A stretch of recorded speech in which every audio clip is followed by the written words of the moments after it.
Hello everyone, Brian here, and I just recently saw The Martian. It was awesome, and no spoilers.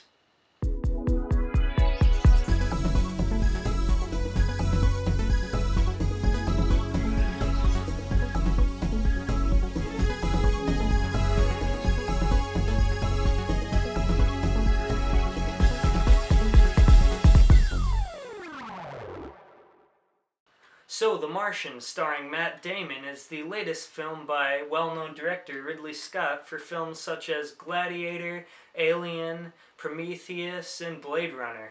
So it's pretty obvious that this is not his first film, and it shows because this is one of his best pieces of work, if not his best, in my opinion at least.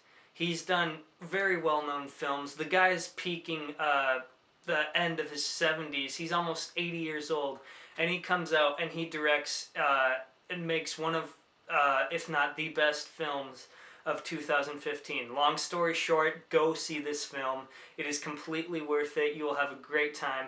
It's about 2 hours and 30 minutes, but every second is worth it. They take a concept similar to Castaway. You know, you've got one character stranded on a desolate planet of Mars, um, but it works so well because you have Matt Damon. He's a great actor. He's been in some good films. He's famous for stuff like the Bourne series, stuff like that.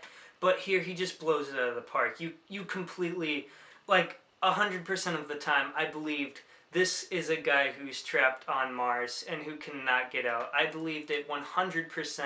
He did a fantastic job. And just Mars itself looked beautiful. Looked really real. Just a lot of work went into this movie. So enough about me praising the movie for what it is, even though it deserves the praise. I'm going to dive right into the story.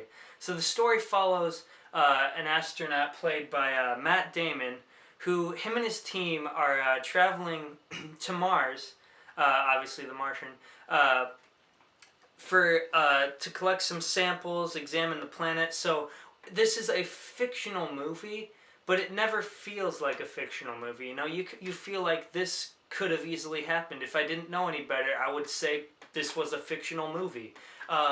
So him and his team go to planet Mars to examine, find some samples, bring some stuff back to planet Earth. But there's only one problem. There's a huge storm on the planet Mars, and I guess these type of storms aren't uncommon for the planet, but it completely catches them off guard. They kind of see it coming, but long story short, Matt Damon doesn't escape. The rest of the team gets out. They think he's dead, but he's not. Bum bum bum. So a surprising thing about this movie, I mean, being about a guy trapped on Mars, you'd think it'd be like, oh man, like just downer movie, like parts of Castaway. Great movie, but it was a sad movie. The guy, Tom Hanks, he had very little hope of getting out of that situation. Here, yeah, you get a little of that. I mean, yeah, you're trapped on Mars. Yeah, things aren't gonna look too good for you.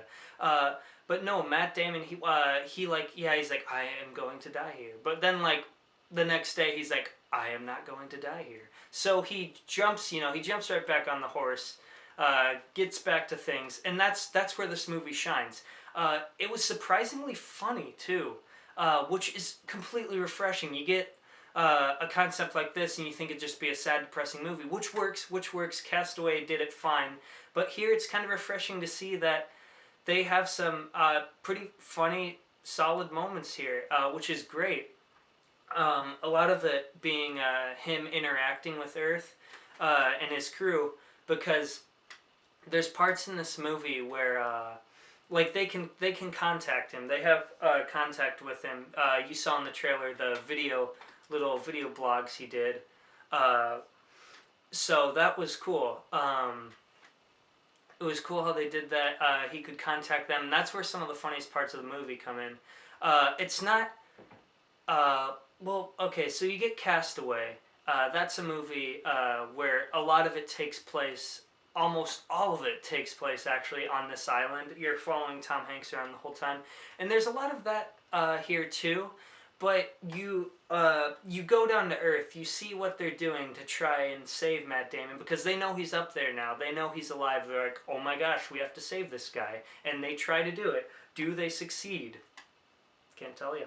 So yeah, you'll get the two stories. You'll get Matt Damon, which is the main focus. Matt Damon on Mars, how he survives. Like he has to eat food, grow food, and water on a planet with very little food and water. Like, well, no food, no food. The only food he has is the supplies from the team.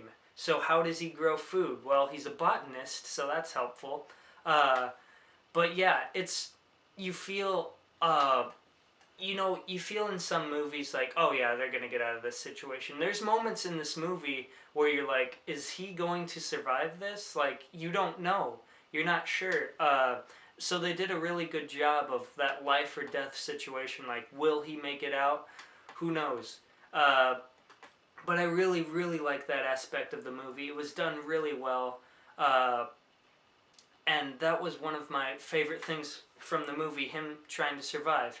But so you jump down to planet Earth, and there's actually kind of three stories because you jump back to you jump back to Mars, you jump to the crew, you jump to the down to planet Earth, but it never feels like they're jumping around too much. It's a really well paced movie.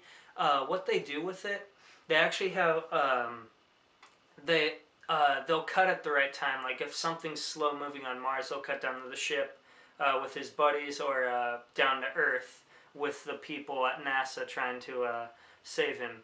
So NASA's trying all this different stuff. They're like, okay, we got to send a shuttle. We got to do something because we cannot let him die because people know now.